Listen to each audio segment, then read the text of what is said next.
কুমিল্লায় মাদক কারবারি ও মাদক মামলার আসামিকে ধরতে গিয়ে পুলিশের ওপর হামলার ঘটনা ঘটেছে। শনিবার বিকেলে কুমিল্লা নগরীর ধর্মপুর রেলগেট এলাকায় চেকপোস্ট বসিয়ে অভিযান চালানোর সময় এই ঘটনা ঘটে।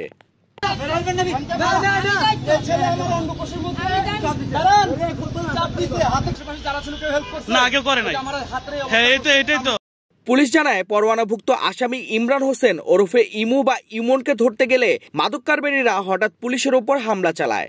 হামলায় পুলিশের 3 সদস্য আহত হন।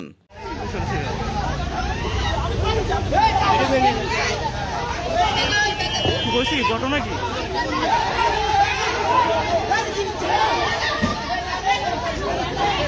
ভাই, এ সময় আরেক ওয়ারেন্টভুক্ত আসামি রবিনকে আটক করতে গেলে পুলিশের হাতে কামড় দিয়ে পালিয়ে যায়। ঘটনার পর স্থানীয় কিছু ব্যক্তিও পুলিশের গাড়ি লক্ষ্য করে ইটপাটকেল ছোড়ে।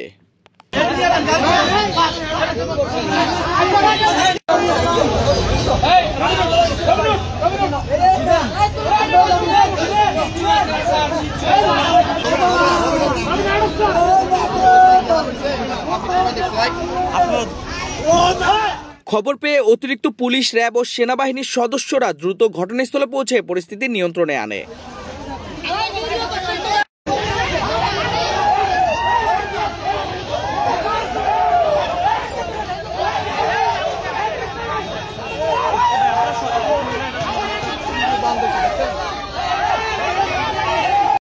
পরে রাতভর অভিযান চালিয়ে মোট 11 জনকে গ্রেফতার করে কোতোয়ালি থানা পুলিশ। ঘটনার সত্যতা নিশ্চিত করেছেন কুমিল্লার অতিরিক্ত পুলিশ সুপার সাইফুল মালিক এবং কোতোয়ালি থানার ওসি মাহিনুল ইসলাম। এটা কি আপনার কামড় দিচ্ছে? আমারও দিচ্ছে, মানে আমার